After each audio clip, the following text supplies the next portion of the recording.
Lihat deh, aku tadi kan scroll TikTok, terus banyak banget loh cowok-cowok itu tertato. Ternyata nggak cewek doang loh.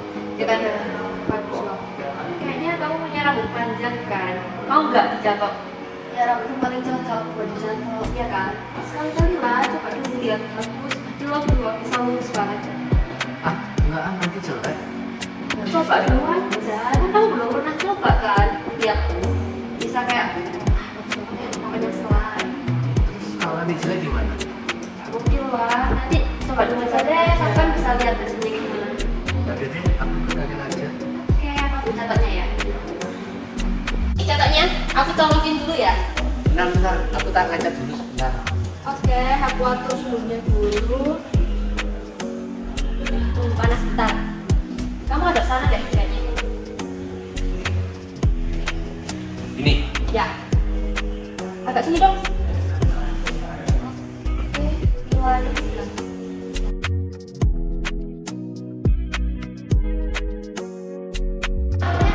Sini. Coba deh kamu ngajak. Bagus kan? Kayaknya kita foto bareng bagus sih, terus ya aku fit IG. Setuju nggak? Boleh sih. Nanti aku upload di IG lah. Ya. Kita kayaknya foto di situ aja deh. Pencahayanya bagus nggak sih? Ya. Boleh lah, ikut aja. Nah. Oke. Sini, yuk belakang yuk. Sini. Oke. Oke, action. 1, 2, 3. Sekali lagi dong. 1, 2, 3. Lihat deh, fotonya bagus kan? Kayaknya cocok sih buat post di IG. Setuju nggak? Boleh sih. Nanti aku post di IG itu lah. Ih, foto apa ini? Mukanya jelek banget sumpah. Real. Gimana tuh? Coba lihat di IG deh. Bentar, buka. Ini loh fotonya si Marcel. Apa foto kayak gitu? Apaan sih jelek banget? Tetap dulu. Iya ya, jelek banget. Ini nggak ada akunnya yang harus kayak gitu. Iya nggak sih, harusnya bisa pakai filter. Terus dipermak dulu. Kayak ini jelek banget sumpah. Real nggak bisa dilihat mukanya. Bener banget, ini kayak gak punya apa aja sih masa muka kayak jelek gitu di post. Iya, nggak punya kaca kan ya orang. Iya, ayo komen. Yaudah lah, aku komen juga. Halo guys, kalian kenapa sih rame-rame ini? Penasaran itu? Apa sih? Ini loh, coba lihat deh. Fotonya Marcel jelek banget. Astagfirullah.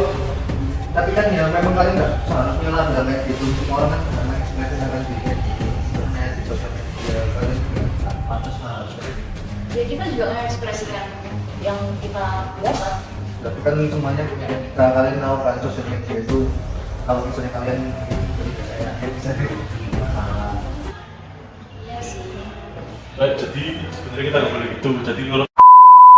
Jadi menurut Amsal pasal yang ke-11 ayat yang ke-12 itu bunyinya siapa menghina sesamanya tidak berakal budi, tetapi orang yang pandai berdiam diri. Meanwhile, Marcel kok kedengeran kayak manis ya? Marcel.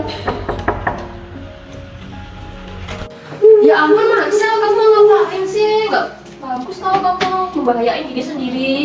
Teman-teman nggak ada yang support sama aku. Teman-teman pada nge-hate aku semua. Udah, jangan dibawa perasaan dulu. Mending kalau kamu nggak terima, kita bisa buat kayak yang wajib ya kan? Iya, betul banget. Tuh, kamu nggak boleh kayak gitu menyakiti dirimu sendiri, nggak baik. Ada apa ini? Ada apa ini? Masa dibully di Instagram, komentarnya parah banget. Ya Oh, ampun. bunuh diri loh dia. Ya udah kamu laporin aja ke polisi aja, kita ngapain bareng? Ya mending dikasih pelajaran aja yang dulu. Iya udah ayo sama-sama. Ya, terima kasih ya teman-teman. Yuk. many months later.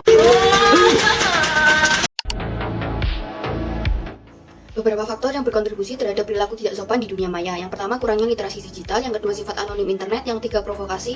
Dan yang keempat, kurangnya penegakan hukum. Upaya untuk meningkatkan kesopanan netizen Indonesia. Yang pertama, meningkatkan literasi digital. Yang kedua, membangun budaya online yang positif. Yang ketiga, menegakkan hukum. Dan yang keempat, kerjasama dengan berbagai pihak untuk menciptakan ruang digital yang lebih aman dan kondusif. Digital mengacu pada norma, nilai, dan perilaku saat kita menggunakan media sosial.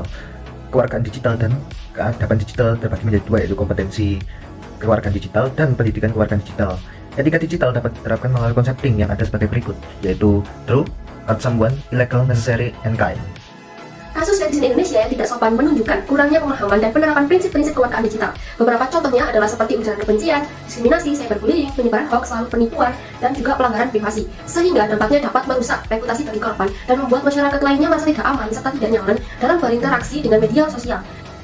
Yang selanjutnya, untuk meningkatkan kewargaan digital di Indonesia, diperlukan upaya bersama dari berbagai pihak seperti pemerintah dengan membuat regulasi dan kebijakan, lalu juga dari masyarakat sipil dengan melakukan edukasi dan juga pelatihan, lalu juga diperlukan dari institusi pendidikan dengan mengintegrasikan pembelajaran tentang kewargaan digital, lalu media massa dengan mempromosikan konten positif dan edukatif, dan yang terakhir adalah dari individu masing-masing dengan meningkatkan kesadaran diri. Jadi, saya akan menjelaskan mengenai latar belakang kasus netizen Indonesia disebut sebagai netizen yang paling tidak sopan di Asia Tenggara. Ada 4 faktor yang menyebabkan hal tersebut. Yang pertama, faktor budaya dan sosial. Jadi, budaya berpendapat netizen Indonesia yang belak-belakan, kemudian kurangnya budaya diskusi, serta sensitivitas terhadap isu SARA. Kemudian ada faktor literasi digital, seperti kurangnya pemahaman terhadap etika dan norma online. Kemudian, ketidakmampuan untuk memfilter informasi, serta kurangnya edukasi tentang ujaran kebencian dan cyberbullying. Selanjutnya, faktor politik, disebabkan banyaknya polarisasi politik, kemudian penggunaan media sosial untuk propaganda, serta lemahnya penegakan hukum. Serta ada juga faktor teknologi yang menyebabkan seperti kemudahan akses internet, kemudian anonimitas dalam dunia maya, serta platform media sosial yang minim moderasi.